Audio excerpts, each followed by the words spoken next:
ने अभी हाल ही में दिनांक 29 अक्टूबर को जो ये कहा था कि सपा को उसके दलित विरोधी कृत्यों का जैसे को तैसा जवाब देने के लिए यूपी में जल्द ही आगे होने वाले एमएलसी के चुनाव में सपा के दूसरे खड़े किए गए प्रत्याशी को हराने के लिए बीएसपी को चाहे बीजेपी व अन्य किसी भी सपा प्रत्याशी के मुकाबले में भारी पड़ रहे। अकेले मैंने बीजेपी की बात नहीं कही थी, मेरा प्रेस नोट भी जारी हुआ है और मेरा वर्बली बयान भी है। तो मैंने इनके ये जो दलित विरोधी कृत्य थे तो उसका जैसे को तैसा जवाब देने के लिए यूपी में जल्द ही आगे होने वाले एमएलसी के चुनाव में सपा के दूसरे खड़े किए गए प्रत्याशी को हराने के लिए बीएसपी को चाहे बीजेपी व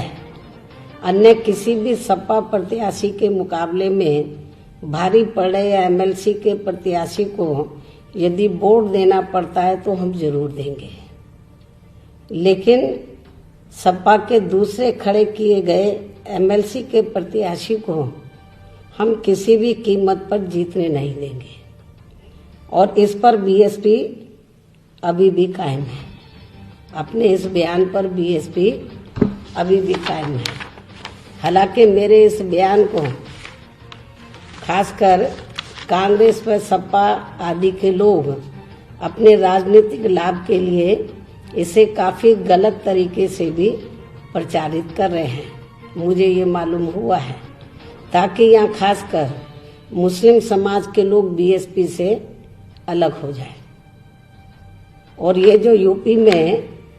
7 विधानसभा की सीटों पर बाई इलेक्शन हो रहा है, तो इस बाई इलेक्शन में मुसलमानों का वोट बीएसपी को ना पड़े, ये इसको गलत तरीके से मेरे इस बयान को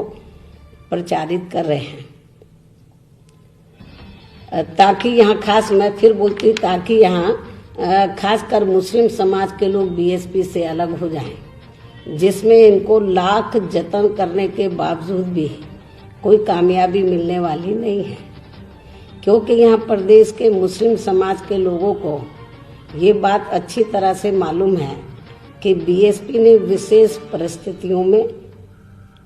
या फिर पूर्ण बहुमत न मिलने की स्थिति में